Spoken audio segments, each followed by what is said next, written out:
معمولی سا نسخہ درست کر دیا، کام کی اجرت بھی نہیں لی۔ سونیا اور اس کی ماں عامر کی مشکور ہوئیں۔ کچھ دنوں بعد سونیا دوبارہ آئی۔ آج پھر ٹی وی خراب ہو گیا تھا۔ عامر نے جا کر اسے دوبارہ ٹھیک کر دیا۔ اس طرح دونوں کی جان پہچان ہو گئی۔ ایک دن سونیا کی امی خالہ جمیلہ نے عامر کو اپنے گھر سے نکلتے دیکھ لیا۔ اس نے بیٹی سے باز پرس کی مگر وہ مکر گئی، لیکن ماں کو شک پڑ گیا، لہٰذا وہ عامر کے گھر گئی اور اس کی ماں کو جا کر سب بتا دیا۔ اس نے ایک کان سے سنا اور دوسرے کان سے نکال دیا کہ جوانی دیوانی کہی جاتی ہے۔ لڑکی کو بھی ماں کی بیوگی کا پاس نہ رہا تھا۔ جب عامر کہتا آؤ گھومنے چلیں، وہ اس کے ساتھ چلی جاتی اور دونوں شہر سے دور پارکوں میں گھومتے پھرتے تھے۔ ایک دن کا معاملہ نہ تھا، روز کی بات تھی۔ عامر روز ہی دکان سے غائب ہو جاتا تھا۔ ایک دن چچا اصغر نے ان کو بازار میں گھومتے دیکھ لیا تو آ کر چچا آصف کو بتا دیا۔ چچا آصف نے بیٹے کو آڑے ہاتھوں لیا، اسے اتنا مارا کہ حد کر دی۔ یہ منظر سونیا اپنے گھر کی بالکونی سے دیکھ رہی تھی۔ چچا کا خوشیوں بھرا گھر تھا، لیکن اب جیسے کسی کی نظر لگ گئی تھی۔ ان کے گھر کا سکون سونیا کی وجہ سے برباد ہو گیا۔ پریشانی کا عالم رہنے لگا تھا۔ خاص طور پر بہنیں اپنی بھائی کی فکر میں گھلنے لگیں، مگر یہ دونوں باز نہ آئے۔ جب موقع ملتا باہر ملنے چلے جاتے۔ اتفاق یہ کہ چچا کے کوئی جاننے والے دیکھ لیتے اور کبھی سونیا کا کوئی رشتہ دار اس کی ماں کو خبردار کرنے آ جاتا۔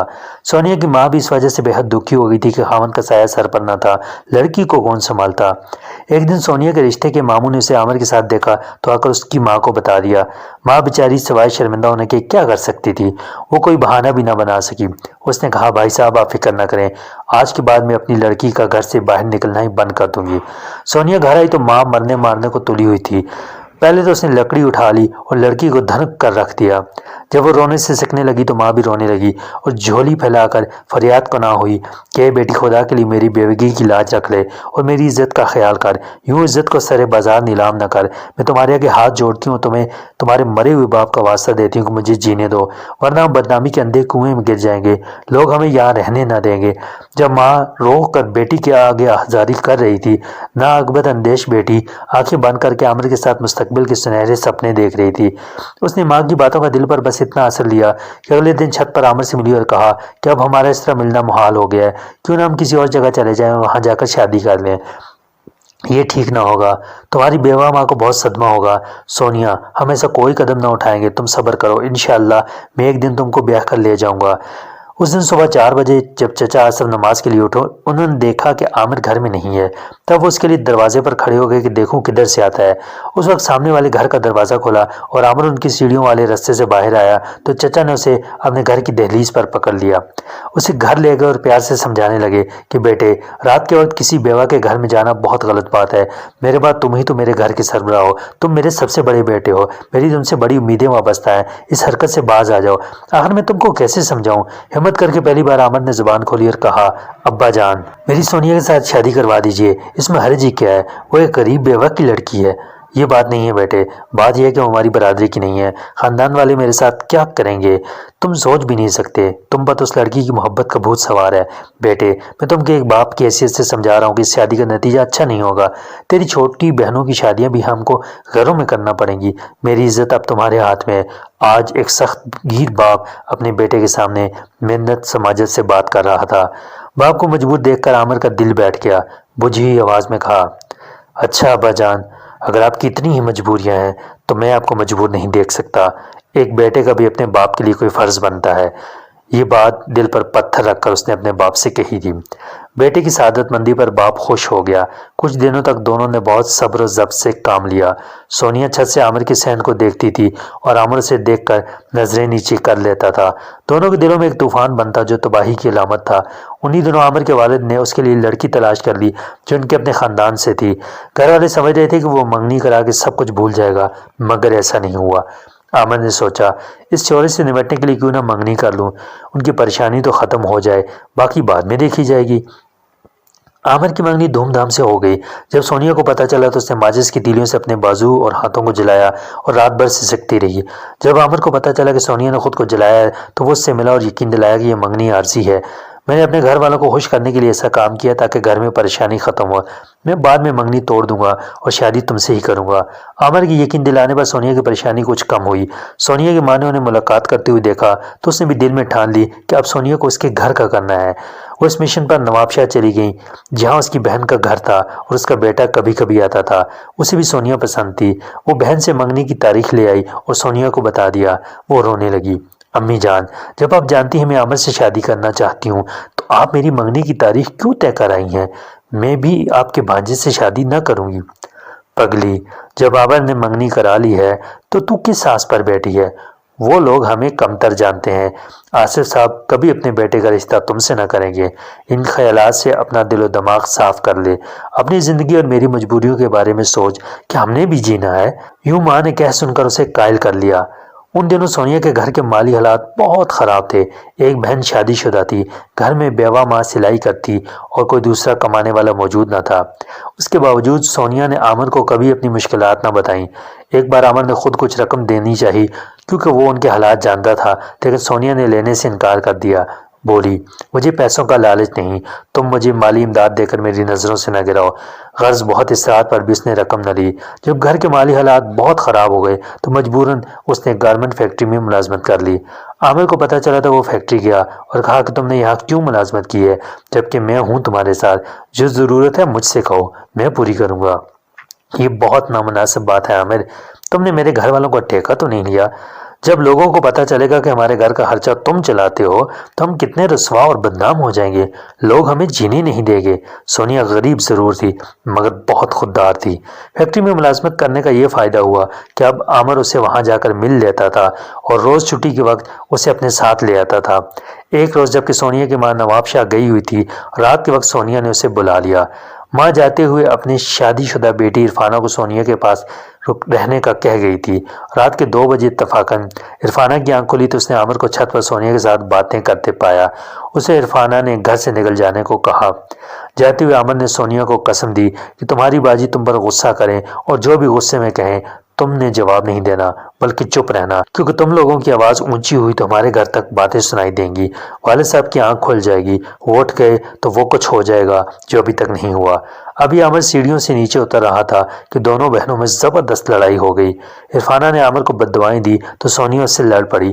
چونکہ دونوں اپنی چھت پر لڑ رہی اس لیے ان کی آواز میں صحن اور گلی میں تو کیا پاس پڑوس کے گھروں میں بھی شور شرابہ سنائی دے رہا تھا۔ جب لوگوں نے خالہ جمیلہ کے گھر سے شور کی آواز سنی تو سارا محلہ جاگ اٹھا۔ اسی وقت عامر گھر میں داخل ہوا۔ اس کے والد بھی جاگ گئے تھے۔ کہا، عامر، آج تم نے مجھے کہیں کا نہ چھوڑا۔ محلے والوں نے آدھی رات کو خالہ جمیلہ کا دروازہ بجایا اور پوچھا، بہن جی کیا بات ہے؟ تبھی عرفانہ آگے بڑھی اور محلے داروں سے کہا کہ وہ جو سامنے آصف صاحب رہتے ہیں ان کا لڑکا عامر ہمارے گھر کودا تو ہم ڈر گئے۔ امی بھی نواب شاہ گئی ہوئی ہیں اس لیے ہم نے شور مچایا ہے۔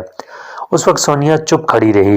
لوگ چچا آصف کی طرف آئے۔ صبح تک ایسی شور و غوغا رہا اور دیر تک یہ معاملہ چلتا رہا۔ سونیا کے دل میں اس الزام پر اپنی بہن کے خلاف غصہ بھرا ہوا تھا۔ وہ صبح سویرے بہن کی سسرال چلی گئی اور اپنے بہنوئی سے کہا، دولہا بھائی، رات باجی سے ملنے کوئی شخص آیا تھا، میں نے اسے صرف جاتے ہوئے دیکھا تھا، شکل نہیں دیکھ سکی۔ جب میں نے عرفانہ باجی سے پوچھا کہ کون آیا تھا تو انہوں نے مجھے برا بھلا کہا۔ میں آپ کو بتانے آئی ہوں کہ اپنی بیوی کا دھیان رکھیں۔ یہ کہہ کر وہ گھر آ گئی۔ سونیا بدلہ کی آگ میں اندھی ہو کر اپنی بہن کا گھر جاننے کے درپے ہوئی۔ کون سا شوہر اپنی بیوی کے بارے میں ایسی بات برداشت کر سکتا ہے؟ دولہا بھائی صاحب تو غصے میں آپے سے باہر ہو گئے اور اسی وقت عرفانہ سے باز پر اس کو پہنچ گئے۔ آتے ہی بیوی کے بال پکڑ لیے اور کہا، بتا کون آیا تھا آدھی رات کو تجھ سے ملنے؟ مجھ سے ملنے کوئی نہیں آیا، عرفانہ نے روتے ہوئے کہا، لیکن وہ کہاں ماننے والا تھا۔ اس قدر چیخو پکار ہوئی کہ محلے والے پھر سے جمع ہو گئے۔ وہ عامر کے گھر گئے اور کہا کہ ایک عورت کو تمہاری وجہ سے طلاق ہو رہی ہے، اگر تم چاہو تو اس کا گھر اجڑنے سے بچا سکتے۔ تم بھی بہنوں والے ہو، کسی ناحق پر ظلم ہو رہا ہے جبکہ قصوروار تم اور سونیا ہو۔ تم جا کر بتا دو کہ تم اس کی بیوی سے نہیں بلکہ اس کی چھوٹی بہن سے ملنے گئے تھے۔ محلے والے عرفانہ اس کے شوہر کو چچا آصف کے گھر لے آئے۔ تب عامر نے کہا، بھائی تمہاری بیوی میری بہن ہے، میرا اس کے ساتھ تعلق ایک بھائی جیسا ہے۔ میں سونیا سے ملنے گیا تھا کیونکہ ہم شادی کرنا چاہتے ہیں۔ آپ کیوں اس بیچاری پر ظلم کر رہے ہیں؟ آپ سے کسی نے غلط بیانی کی ہے۔ اتنے میں سونیا بھی وہاں آ گئی۔ عامر نے اس سے کہا، سونیا میں تم کو ایسا نہیں سمجھتا تھا، اگر عرفانہ باجی نے تم کو ڈانٹا تو صحیح کیا، ان کی جگہ تمہاری امی ہوتی تو وہ بھی تم کو ڈانٹتی۔ تم نے اپنی بہن پر خواہ الزام دھر دیا۔ اگر انہوں نے تم کو سمجھایا تو اس کا یہ مطلب نہیں کہ تم جھوٹ بول کر ان کا گھر برباد کرو۔ اب اپنے دولہا بھائی کو بتا دو کہ میں تم سے ملنے آیا تھا۔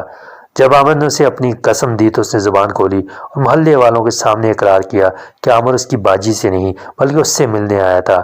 اب اس کا بہنوئی شیر ہو گیا کہ میں عرفانہ یعنی اپنی بیوی کو صرف اس شرط پر طلاق نہیں دوں گا کہ سونیا قسم کھائے اور وعدہ کرے کہ وہ پھر کبھی عامر سے نہیں ملے گی اور عامر بھی ہمیشہ کے لیے اس سے ناتا توڑ دے گا۔ اس پر عامر کو غصہ آ گیا۔ اس نے محلے والوں سے کہا کہ اس شخص کو یہاں سے لے جاؤ، سونیا اور میرا مسئلہ ہمارے والدین کا ہے، وہی حل کریں گے۔ محلے والے سونیا، عرفانہ اس کے شوہر کو لے گئے۔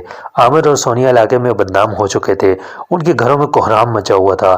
ماں اپنے ساتھ کچھ لوگوں کو لائی تھی۔ چچا سب گلی میں کھڑے تھے، انہوں نے دیکھا بہت سے لوگ سونیا کے گھر جا رہے ہیں تو چچا نے عامر سے کہا، بہتر ہے کہ تم کہیں چلے جاؤ، مجھے آثار اچھے نظر نہیں آ رہے، غالباً یہ لوگ ہم سے لڑائی جھگڑے کے لیے آ رہے ہیں اور یہ ان کو گاؤں سے ساتھ لائی ہے، یہ اس کے رشتہ دار لگتے ہیں۔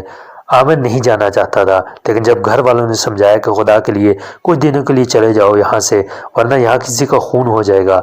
ماں بیچاری بیمار تھی۔ جب اسے پتہ چلا کہ کچھ لوگ اس کے بیٹے سے لڑنے کے لیے آئے ہوئے ہیں تو اس کی حالت غیر ہو گئی۔ وہ ہاتھ جوڑنے لگی کہ بیٹا خدا کے لیے تم کہیں چلے جاؤ۔ عامر نے سوچا کہ ماں باپ کا دل دکھانا اچھا نہیں، کہیں واقعی جھگڑا نہ ہو جائے۔ اس نے کہا، ٹھیک ہے، میں لاہور ماموں کے گھر چلا جاتا ہوں، جب یہاں کے حالات سنبھل جائیں گے تو مجھے فون کر دینا، آ جاؤں گا۔ عامر چلا گیا۔ پیچھے سونیا کے ساتھ یہ ہوا کہ اس کا نکاح اس کی ماں نے رشتہ داروں کے ساتھ مل کر زبردستی اپنے بھانجے سے کروا دیا۔ وہ روتی رہی، کسی نے اس کی نہ سنی۔ اسے زبردستی پکڑ کر گاڑی میں چڑھایا اور سسرالی ساتھ لے گئے۔ لڑکی کی چیخو پکار سے دولہا کو بھی پتہ چل گیا کہ وہ کسی اور سے شادی کی آرزومند ہے، تبھی شادی پر راضی نہیں ہو رہی ہے۔ لیکن وہ شریف خاندان کا لڑکا اس وقت اپنی اور اپنے خاندان کی عزت بچانے کو خاموش رہا۔ سونیا کے بہنوئی نے بڑھ چڑھ کر اس مارکے میں حصہ لیا تھا۔ جب عامر گھر واپس آیا تو پوچھا، معاملے کا کیا ہوا؟ کیا وہ لوگ چلے گئے؟ چچا جان بولے، بس بیٹے وہ لوگ چلے گئے، وہ بیاہنے آئے تھے لڑکی کو، دراصل ہم ہی غلط سمجھے۔ یہ سن کر عامر جہاں کھڑا تھا وہیں بیٹھ گیا۔ وہ کئی دنوں تک ایک ہی حالت میں ایک جگہ پڑا رہا۔ ماں اور بہنیں تسلیاں دیتی رہیں، لیکن چچا ہی کہتے تھے، تھوڑے دنوں کا غم ہے، وقت کے ساتھ سب ٹھیک ہو جاتا ہے۔ عامر ٹھیک ہوا کہ نہیں، بس اتنا پتہ چلا کہ وہ گھر والوں سے لا تعلق ہو گیا۔ شاید اس کے لیے یہ غم تھوڑے دنوں کا نہیں بلکہ عمر بھر کا تھا۔ سونیا کیسی زندگی جی رہی ہے، خوش ہے کہ ناخوش نہیں معلوم، لیکن میں تو یہ سوچتی ہوں کہ اگر چچا یہ جانتے تھے کہ ان کا بیٹا اور سونیا ایک دوسرے کو اتنا چاہتے ہیں تو بیٹی کی خوشی کے لیے صحیح ایک بیوہ کی بیٹی کو بہو بنا لیتے۔ اس میں حرج ہی کیا تھا؟ دونوں کی شادی ہو جاتی تو ممکن ہے ان کی زندگی خوشی سے گزرتی۔ اب تک عامر نے شادی نہیں کی، اس کا مطلب یہی ہے کہ اس نے ابھی تک سونیا کو بھلایا نہیں ہے۔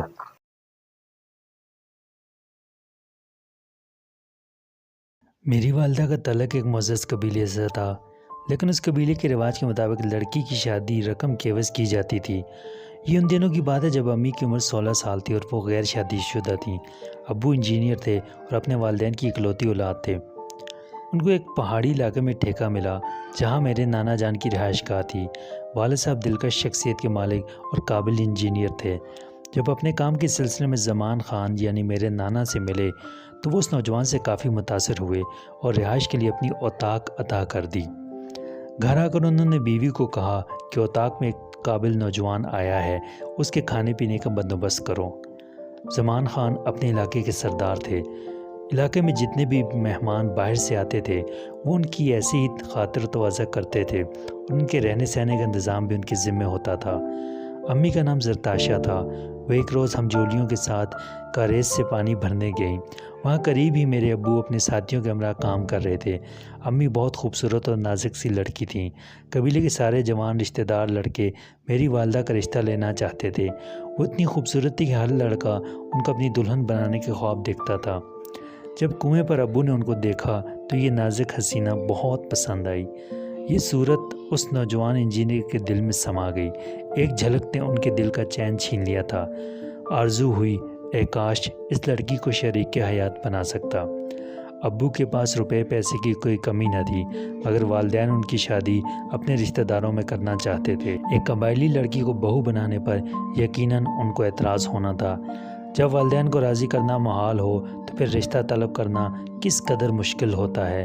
والد صاحب نے کچھ دن سوچا۔ زرتاشا کی صورت دل پر جم گئی تھی۔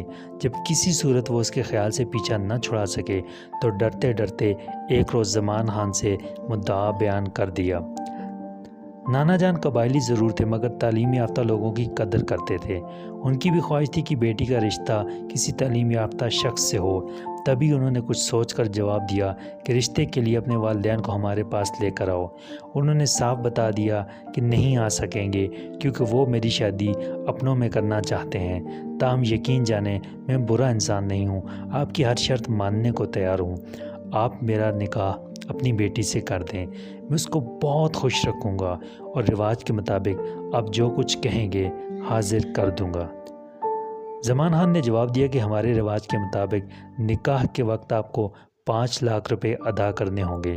ابو نے اس مطالبے کو تسلیم کر لیا اور زرتاشا سے نکاح کر کے ان کو اپنے ساتھ شہر لے آئے۔ زرتاشا کے وہم و گمان میں نہ تھا کہ یوں اچانک قبائلی زندگی سے شہری زندگی مل جائے گی۔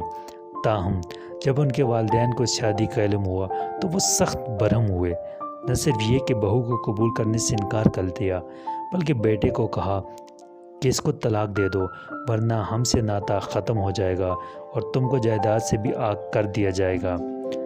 چاہے آپ مجھے جائیداد سے آگ کر دیں، میں بیوی کو ہرگز نہ چھوڑوں گا۔ وہ میری والدہ کو لے کر چلے گئے، کرائے پر گھر لے لیا اور اپنی زندگی کا آغاز نئے سرے سے اپنے بل بوتے پر کیا۔ امی جان ان سے بہت محبت کرتی تھیں، شوہر کا خیال رکھتیں۔ ابو بہت شریف اور رحم دل انسان تھے۔ دادی جان کے حصے میں جو جائیداد آئی وہ انہوں نے ابو کے نام کر دی۔ یہ جائیداد ہمارے کام آئی۔ ابو نے اس کو فروخت کر کے ہمارے لیے کوٹھی خرید لی اور ہم اچھی زندگی گزارنے لگے۔ والد صاحب کی آمدنی معقول تھی، کبھی مالی مسائل کا سامنا نہیں کرنا پڑا۔ ابو کو قلق تھا کہ ان کی بیوی پڑھی لکھی نہیں ہے۔ انہوں نے گھر پر استانی کا انتظام کر دیا اور پرائیویٹ میٹرک کرایا۔ اب انہوں نے سلیقہ سیکھ لیا تھا اور اعلیٰ طبقے کے گھرانوں میں میل جول رکھ سکتی تھیں۔ انہیں دیکھ کر کوئی نہیں کہہ سکتا تھا کہ یہ ان پڑھ پہاڑی لڑکی ہے۔ 10 سالوں میں امی نے 3 بچوں کو جنم دیا، تینوں لڑکیاں تھیں۔ اس کے بعد اولاد نرینہ نہ ہو سکی۔ ہم لوگ خوشحال زندگی گزار رہے تھے کہ اچانک ایک ایکسیڈنٹ نے ہماری ہستی بستی زندگی میں آگ لگا دی۔ والد صاحب ہمارا بہت خیال رکھتے تھے، انہوں نے کبھی ہماری کوئی خواہش رد نہیں کی۔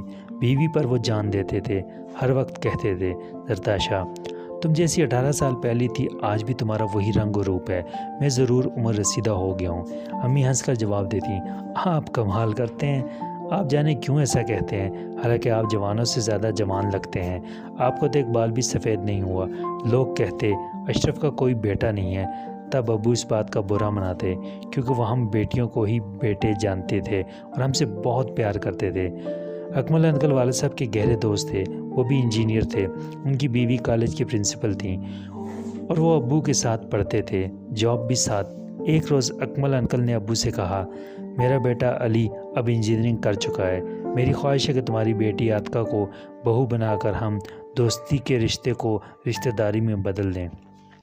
میری بھی یہی خواہش ہے، ابو نے پرمسرت لہجے میں جواب دیا۔ امی بھی اس رشتے پر خوش تھیں کیونکہ علی نہ صرف خوبصورت تھا بلکہ بہت اچھا اور لائق لڑکا تھا۔ اس طرح کافی دھوم دھام سے میری منگنی علی سے ہو گئی۔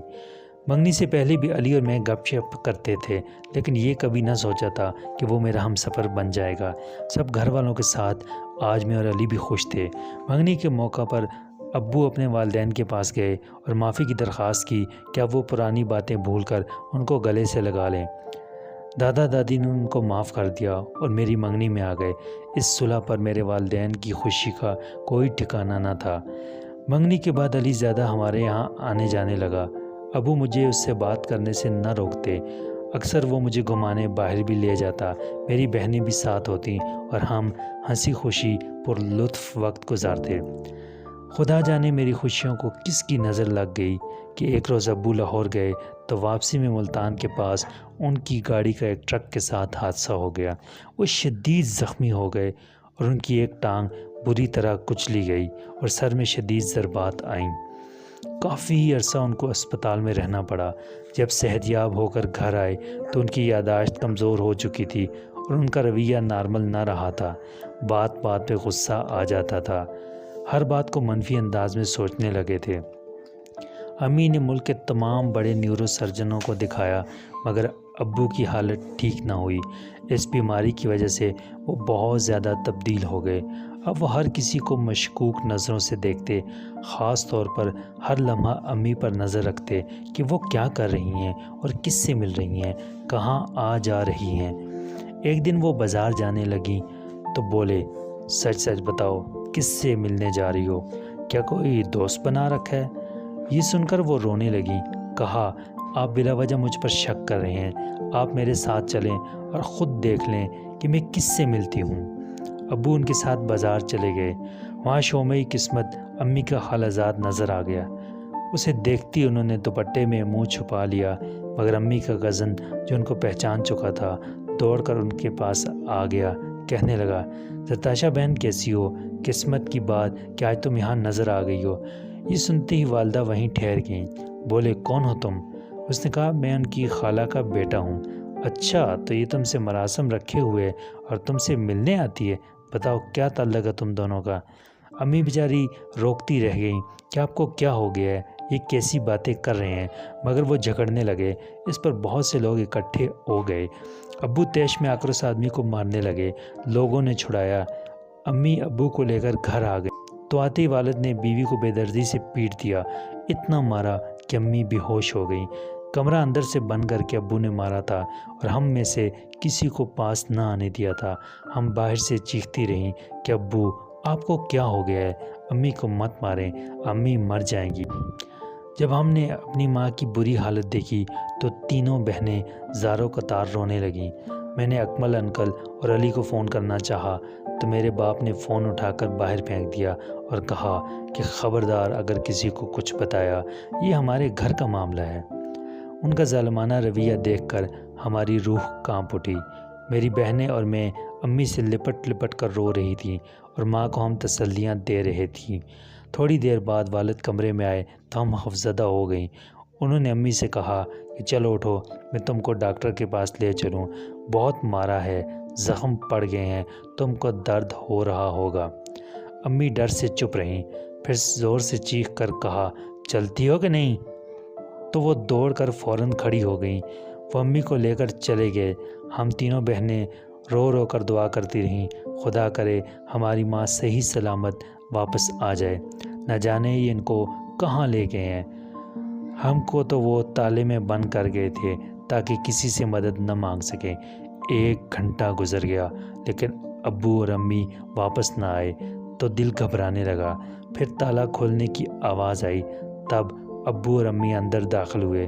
والدہ کے سر پر پٹیاں بندھی ہوئی تھیں۔ انہوں نے بیوی کو بستر پر لٹا دیا۔ ہم سے کہا، جا کر سو جاؤ، کافی رات ہو گئی ہے، تمہاری ماں اب ٹھیک ہے، مری نہیں، بچ گئی ہے۔ ہم کو چین کہاں تھا۔ ماں کی ایسی حالت پر ہم ایک دوسرے سے لپٹ کر روتی تھیں۔ میں بڑی تھی، دونوں چھوٹی بہنوں کو تسلیاں دیتی تھی کہ رو مت، سب ٹھیک ہو جائے گا۔ ابو کو کوئی ایسی دماغی چوٹ آئی ہے کہ ان کو پتہ ہی نہیں چلتا کہ وہ کیا کر رہے ہیں۔ صبح سویرے امی جان اٹھ جاتی، ملازم سے ناشتہ تیار کراتی اور ٹیبل لگواتی۔ واقعہ کہ اگلے دن ابو صبح اٹھ کر آئے تو میز پر ناشتہ نہ لگا تھا۔ امی کو زور زور سے پکارنے لگے۔ میری آنکھ ان کے چلانے پر کھل گئی۔ بھاگ کر باہر آئی تو امی بھی اٹھ گئی تھی۔ والد نے چلا کر کہا کہ ناشتہ کیوں نہیں لگا ابھی تک؟ امی بولی، چوٹوں میں درد تھا، اٹھ نہیں سکتی تھی، ابھی خانسامہ سے کہتی ہوں۔ والد نے گلاس اٹھا کر غصے سے مارا تو ٹیبل ٹوٹ گئی کیونکہ شیشے کی تھی۔ میں نہیں کرتا ناشتہ، اب تمہاری یہ لاڈلی بیٹیاں کریں گی۔ اس کے بعد انہوں نے تالا اٹھایا اور کہا، باہر سے تالا لگا کر جا رہا ہوں۔ ابو میں نے کالج جانا ہے، میں نے کہا۔ بولے، کوئی کالج والے نہیں جائے گا، تم سب گھر پر رہو گی، تم لوگ بھی ماں کی طرح باہر دوستوں سے ملنے جاتی ہوگی۔ دن رات ہم بہنیں زاروں قطار روتی تھیں۔ علی اور اکمل انکل کے سوا ہمارا کوئی نہ تھا۔ میں دعا کرتی تھی کہ انکل اور علی ہمارے گھر آ جائیں اور ہماری حالت دیکھ لیں۔ کچھ دن بعد انکل اور آنٹی ہمارے گھر آ گئے۔ علی بھی ہمراہ تھا۔ انہوں نے ابو سے کہا کہ کہاں گم ہو یار، کتنے دن سے فون کر رہا ہوں، تمہارا نمبر ہی بند ہے، فون خراب ہے کیا؟ ہاں، سب گاؤں والوں کے فون خراب ہیں، انہوں نے جواب دیا۔ پھر علی نے پوچھا عاتقہ کہاں ہے، وہ نظر نہیں آ رہی۔ وہ مجھے آواز دینے لگا تو والد بولے کہ وہ پڑھ رہی ہے، تم اس کے کمرے میں مت جاؤ، یہیں بیٹھو۔ وہ خاموش ہو گیا۔ انکل نے امی کی خاموشی کی وجہ پوچھی تو ابو نے ٹوک دیا۔ ابو ایسی باتیں کر رہے تھے کہ وہ ان کا منہ تکنے لگے۔ میں چاہتی تھی کہ ان کو سب کچھ بتا دوں کہ کیا ہو گیا ہے میرے باپ کو، یہ اپنے حواسوں میں نہیں رہے ہیں، مگر والد کے ڈر سے کمرے سے نہیں نکلی۔ ایک روز میری چھوٹی بہنیں اپنے کمرے میں ٹیپ پر گانے سن رہی تھی کہ ابو آ گئے۔ ان کو بالوں سے پکڑ کر مارنے لگے کہ یہ کیا تم لوگوں نے ناچ گانا لگا رکھا ہے، آج کمرے میں ناچ گانا ہو رہا ہے، کل دنیا کے سامنے بھی ایسا ہی کرو گی۔ انہوں نے بیٹیوں کو خوب مارا، جبکہ میں خوف سے ان کو چھڑا بھی نہ سکی۔ امی کی صحت روز بروز خراب رہنے لگی تھی۔ شوہر کی اوٹ پٹانگ باتیں اور حرکتیں ان کو گھلا رہی تھیں۔ وہ ہر وقت رنجیدہ رہا کرتی تھیں، اللہ سے دعا کرتی تھیں کہ ابو ٹھیک ہو جائیں۔ پھر انہوں نے تمام نوکروں کو نکال دیا۔ اب گھر کا تمام کام امی اور ہم کرتے تھے۔ ایک روز علی آیا، اس وقت ابو گھر پر تھے، میں باہر برآمدے میں بیٹھی تھی۔ آتے ہی کہنے لگا دیکھو تمہارے لیے ایک سرپرائز ہے۔ اس کے ہاتھ میں ایک چابی تھی، یہ نئی گاڑی کی ہے، آج ہی لی ہے، سوچا سب سے پہلے تم کو اس گاڑی میں بٹھاؤں، چلو باہر گھومنے چلتے ہیں، ثانیہ اور سونیا کو بھی ساتھ لے لو۔ وہ اپنی دھن میں کہے جا رہا تھا اور میری سٹی گم تھی، خوف سے آواز بھی نہ نکل رہی تھی۔ اندر ابو بیٹھے تھے، وہی ہوا جس کا ڈر تھا۔ ابو باہر آ کر علی پر برسنے لگے کہ دفع ہو جاؤ، تم میری بیٹی کو اغوا کرنے آئے ہو۔ اس نے کہا انکل آپ کو کیا ہو گیا ہے، میں عاتقہ کا منگیتر ہوں، بھلا کیوں اغوا کروں گا؟ آپ خود اس کی شادی مجھ سے کرنے والے ہیں۔ میں اور امی ابو کے اس رویے پر شرمندہ ہو رہے تھے اور وہ علی کو دھکے دے رہے تھے۔ انہوں نے دھکے دے کر علی کو گھر سے باہر کر دیا، پھر ہم سب کو کھینچ کر لائے اور کمرے میں لاک کر دیا۔ تھوڑی دیر بعد انکل کا فون آیا۔ انہوں نے ابو سے دریافت کیا کہ تمہاری طبیعت تو ٹھیک ہے، تم نے ایسا سلوک علی کے ساتھ کیوں کیا؟ ابو بولے کون علی؟ وہ جو میری بیٹی کو اغوا کرنے آیا تھا، آئندہ آیا تو میں اس کو گولی مار دوں گا۔ واقعی ابو کا دماغ چل گیا تھا۔ اگلے روز وہ ہم کو شہر سے دور ایک بنگلے میں لے آئے، یہ ان کے ایک دوست کا تھا۔ یہاں لا کر بھی انہوں نے ہم ماں بیٹیوں کو کمرے میں قید کر دیا اور باہر سے تالا لگا دیا۔ وہ دن میں ایک بار آتے، ہم کو کھانا پانی دے کر چلے جاتے، کہتے تھے تمہاری حفاظت کا بس یہی ایک طریقہ ہے، ورنہ بدمعاش تم کو اغوا کر لیں گے۔ امی اور ہم بیٹیاں ابو کے اس طرز سلوک پر بہت زیادہ غمزدہ تھیں۔ میرا جی چاہتا تھا کہ ان کی جان لے لوں، لیکن میں کچھ نہیں کر سکتی تھی۔ امی تو جیسے مر سے گئی تھیں، کچھ بولتی تھیں اور نہ کچھ کھاتی پیتی تھیں۔ ہم کو یہاں ایک ماہ گزر گیا تھا، بغیر نہائے ہوئے بال اکڑ گئے تھے اور ہمارے جسموں سے بدبو آتی تھی۔ اس گھر میں بجلی تھی اور نہ پانی تھا، ضرورت کا پانی باتھ روم میں رکھا ہوتا تھا۔ 3 دن گزر گئے، ابو نہیں آئے۔ میری چھوٹی بہن بھوک سے بے ہوش پڑی تھی اور ہمارے ہونٹ پیاس کی شدت سے خشک ہو چکے تھے۔ ہم قریب المرگ تھی کہ اچانک روشنی کی کرن پھوٹی اور اس اندھیری کوٹری میں اجالے کی لکیر دکھائی دی۔ کسی نے دروازہ کھولا تھا، پھر علی کی آواز سنائی دی، ساتھ میں کچھ اور آوازیں بھی سماعت سے ٹکرائیں۔ یہ پولیس والوں کی آوازیں تھیں۔ علی نے ہم کو ڈھونڈ نکالا تھا۔ اکمل انکل جب ہمارے گھر گئے تو وہاں تالا تھا۔ وہ ابو کے آفس گئے، وہاں ابو نہ ملے۔ دوبارہ ہمارے گھر پہنچے، کوٹھی بدستور ویران تھی۔ انہیں شک ہوا کہ کوئی گڑبڑ ہے۔ رات تک یہ لوگ گھر کے چکر لگاتے رہے۔ تب ابو کی گاڑی نظر آئی تو انہوں نے پیچھا کیا۔ یہ گاڑی اس جگہ آ کر رکی جہاں ہم لوگ قید تھے۔ انہیں شک ہوا ہو نہ ہو ہم سب یہاں قید ہیں۔ تبھی وہ ابو کے جانے کے بعد دیوار پھاند کر اندر آیا اور اس کو ہماری آوازیں سنائی دیں۔ انکل اور علی نے پولیس کو اطلاع کر دی اور یوں پولیس کی مدد سے ہم کو اس عذاب سے نکالا۔ ابو کو گرفتار کر لیا گیا، ان کو حوالات میں بند کر دیا۔ وہاں ان کی ذہنی حالت بگڑتی گئی تو انہیں دماغی امراض کے اسپتال میں ڈال دیا گیا۔ ہمارے ہنستے بستے گھر کو جانے کس کی نظر لگ گئی، سب کچھ بکھر گیا، برباد ہو گیا۔ امی کافی عرصہ بیمار رہیں، غم اور ذہنی جسمانی اذیت سے ان کی حالت بگڑ گئی تھی۔ علاج سے رفتہ رفتہ وہ صحت یاب ہو گئیں۔ آپ میری تحریر پڑھ کر حیران ہو رہے ہوں گے کہ کیا ایک باپ اپنی بیٹیوں اور اور ایک شوہر اپنی بیوی سے ایسا سلوک کر سکتا ہے جبکہ وہ بیوی اور اولاد سے جان و دل سے پیار کرتا ہو؟ لیکن ابو کا بھی قصور نہ تھا۔ دماغ پر چوٹ لگنے سے وہ بالکل دوسرے انسان بن گئے تھے، ایک نارمل آدمی سے ایک وحشی بن گئے تھے۔ ہم لوگوں نے جو اذیت برداشت کی اس وقت کو سوچ کر ہمارا دل غم سے پھٹنے لگتا ہے۔ یہ تو اللہ کا شکر ہے جس نے ہماری مدد کی اور ہم بچ گئے، ورنہ کچھ دنوں بعد اس ویران بنگلے سے ہماری لاشیں ہی ملتی۔ امی نے میری شادی علی سے کر دی ہے، وہ بہت اچھے ہیں۔ انکل اور آنٹی بھی امی اور میری بہنوں کا بہت خیال رکھتے ہیں۔ میں سوچتی ہوں اگر ابو کا کوئی قصور نہ تھا تو امی کا بھی کوئی قصور نہ تھا۔ قصور تو اس رواج کا تھا جب زمان خان نے رقم کے عوض بیٹی کا نکاح کر دیا، پھر خبر لی اور نہ بیٹی سے ناطہ رکھا۔ شاید اس رواج کی سزا ملی امی کو کہ ہمارے دودیال والوں نے بھی ہم کو ایک قبائلی عورت کی اولاد سمجھ کر چھوڑ دیا۔ یہ تو بھلا ہو علی کے والدین کا جنہوں نے ہماری خبر گیری کی اور میری بہنوں کی شادیاں بھی اچھے گھروں میں کروا دیں، ورنہ وہ کہاں جاتی۔ ابو کا انتقال ہو چکا ہے اور امی اب میرے پاس رہتی ہیں، میرے بچوں کے ساتھ رہ کر گویا ان کو نئی زندگی مل گئی ہے۔